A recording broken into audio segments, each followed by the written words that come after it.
మరొక breaking YCP నేతలకు కేసులు ఉచ్చుబిగుస్తోంది.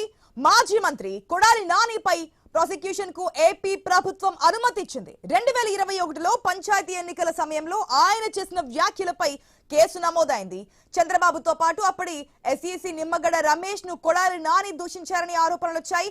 ఎన్నికల కోడ్ ఆఫ్ కండక్ట్ ను ఉల్లంఘించారంటూ కూడా 2021 ఫిబ్రవరి 16వ తేదీన గుడివాడ పోలీస్ స్టేషన్ లో కేసు కూడా నమోదైంది. పూర్తి అప్డేట్స్ తెలుసుకుందాం మా ప్రతినిధి నాగేశ్వర ద్వారా.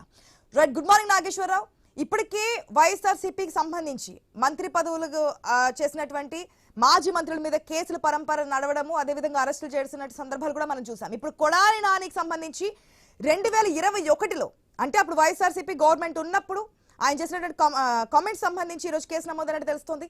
డీటెయిల్స్ ఏంటి?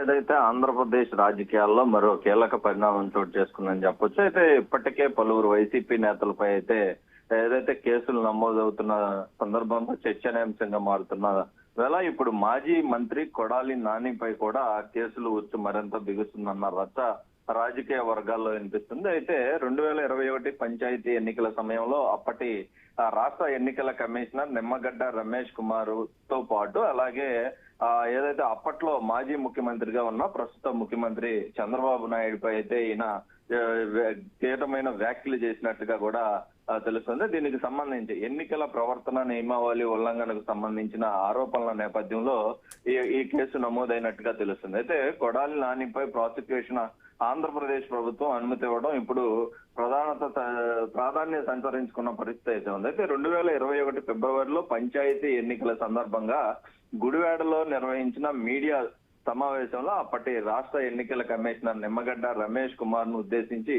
కొడాలి నాని చేసిన వ్యాఖ్యలపై తీవ్ర వివాదం అయితే చెలరేగిన పరిస్థితి అయితే ఉంది. అయితే ఎన్నికల కోడ్ ఆఫ్ కండక్ట్ ను ఉల్లంఘించారంటూ కూడా వచ్చిన ఫిర్యాదుల ఆధారంగా 2021 ఫిబ్రవరి 16న గుడివాడ పోలీస్ స్టేషన్ లో కేసు నమోదు చేశారు. అయితే దానికి సంబంధించి దాని అనంతరం కూడా కేసుకు సంబంధించిన ఆధారాలను పరిశీలించిన అధికారులు ఏదైతే ప్రాసిక్యూషన్ అవసరమైన ప్రక్రియను పూర్తి చేసినట్లుగా అయితే మనకు తెలిసింది. దీనికి సంబంధించి తాజాగా ఈ కేసులో ఉన్న ఆరోపణలు అందుబాటులో ఉన్న ఆధారాలను పరిశీలించిన అనంతరం కూడా దీనికి సంబంధించి మాజీ మంత్రి కొడాలి నానిపై విచారణ కొనసాగించేందుకు రాష్ట్ర ప్రభుత్వం అధికారికంగా ప్రాసిక్యూషన్ అనుమతి అయితే మంజూరు చేసింది. అయితే దీంతో ఈ కేసులో తదుపరి న్యాయపరమైన ప్రక్రియగా వేగం పుంజుకునే అవకాశం అయితే ఉందన్న చర్చ రాజకీయ 2021 ఫిబ్రవరిలో చోటు చేసుకుంది. కేసు గుడివాడలో నమోదైంది.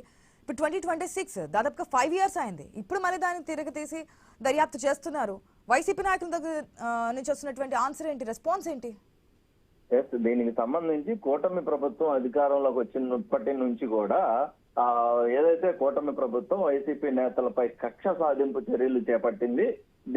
దీనిలో భాగంగానే మంత్రులు ఎమ్మెల్యేలను టార్గెట్ చేస్తూ కూడా అక్రమ కేసులు బనాయించే పనిగా అయితే కూటమి పార్టీ పెట్టుకుంది. రానున్న రోజుల్లో దీనికి ఇంతకన్నా మూల్యం కూడా చెల్లించుకునే పరిణామాలు ఉంటాయి. ముఖ్యంగా చూసుకుంటే వీళ్ళు మొత్తంగా ఒక్కొక్క మంత్రి ఒక్కొక్క ఎమ్మెల్యే ప్రజానాయకుల్ని ఆల్రెడీ మంత్రులుగా ఎమ్మెల్యేలుగా ప్రజలు ఎన్నుకున్న వాళ్ళని గతంలో ఇప్పుడు మాజీలుగా ఉన్న నేపథ్యం ఉంది. దీనికి సంబంధించి వైసీపీ నేతలనే టార్గెట్ గా చేస్తూ ఈ కేసులు నమోదు చేసి వీళ్ళు జైలుకి పంపించేంత ప్రయత్నాలు, అక్రమ కేసులు బనాయించే పరిస్థితులు రాష్ట్రంలో నెలకొన్నాయి అని కూడా చెప్తున్న పరిస్థితి వైసీపీ నేతలు ఉంది. అదే విధంగా చూసుకుంటే ఈ కక్ష సాధింపు చర్యలు ఇంతటితో ఆగకుండా ఇంకా లోకేష్ కూడా దీనికి సంబంధించి రెడ్ బుక్ రాజ్యాంగం అని కూడా రెడ్ బుక్ అనేది ఒకటి ప్రవేశపెట్టి దాంట్లో తమ పేర్లు వారి పేర్లు ఉన్నాయి, ఫలానా నాయకుల పేర్లు ఉన్నాయి, మీ అంతు చూస్తానని కూడా